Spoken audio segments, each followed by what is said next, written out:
The third point of properties of genetic material is information storage. தகவல் சேகரிப்பு. Storage means சேமிப்பு. It should be able to express itself in the form of Mendelian characters. ஒரு மரபு பொருளானது மெண்டலின் பண்புகள் வடிவில் தன்னை வெளிப்படுத்திக் கொள்ளும் திறன் பெற்றிருக்க வேண்டும். RNA can directly code for protein synthesis and can easily express the characters.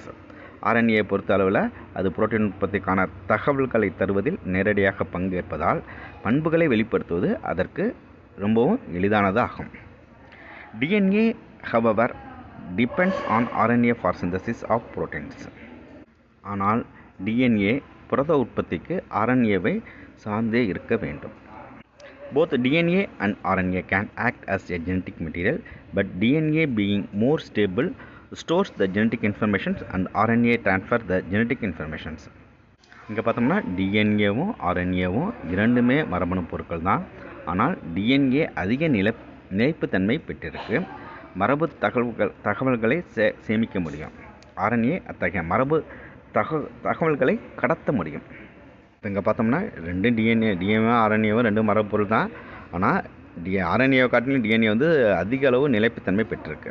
அது மட்டும் இல்லாமல் இன்ஃபர்மேஷன்ஸை தகவல்களை சேகரிக்க முடியும். ஆர்என்ஏ வந்து என்னது தகவல்களை கடத்த முடியாது.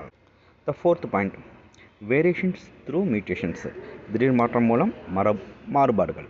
வேரியேஷனாக மாறுபாடுகள் த்ரூ மியூட்டேஷன்னா திடீர் மாற்றம் மூலம் மாறுபாடுகள். It should be able to mutate.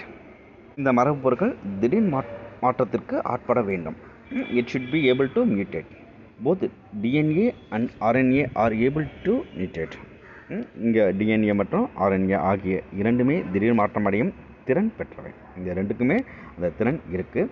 RNA being unstable mutates at a faster rate. இதில் வந்து ஆர்என்ஏ வந்து நிலைப்புத்தன்மை குறைவாக இருக்குது. அதனால் ஆர்என்ஏ எளிதில் வேகமாக திடீர் மாற்றம் அடைகின்றது. Thus, viruses having RNA genome with a shorter lifespan can mutate and evolve faster. இவ்வாறு ஆர்என்ஏ மரபு தொகுதியையும் குறுகிய வாழ்நாளையும் கொண்ட வைரஸ்கள் வேகமாக திடீர் மாற்றம் அடைகின்றன. இப்போ ஒரு வைரஸில் ஆர்என்ஏ மரபு பொருளாக இருக்கும்போது அந்த வைரஸ் வந்து என்ன ஆகும், குறுகிய வாழ்நாளையும் வேகமாக திடீர் மாற்றம் அடையும் தன்மையும் பெற்றிருக்கின்றன. The above discussions indicates that both RNA and DNA can function as the genetic material. மேற்கண்ட கருத்துக்களின் அடிப்படையில் பார்த்தால் RNA மற்றும் DNA ஆகிய இரண்டுமே மரபணு பொருட்களாக பணியாற்றும் திறன் பெற்றவையே. The above discussions மேற்கண்ட கருத்துக்களின் அடிப்படையில் both RNA and DNA can function as the genetic material. ரெண்டுமே என்னது ஜெனட்டிக் மரபணு பொருளாக பணியாற்ற தகுந்தவை. DNA is more stable and is preferred for storage for genetic informations.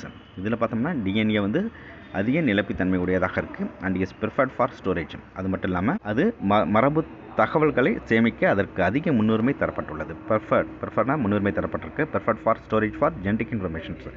மரபணு தகவல்களை சேகரிப்பதற்கு முன்னுரிமை அளிக்கப்பட்டுள்ளது. எதுக்கு? டிஎன்ஏவுக்கு. தேங்க்யூ. Study well.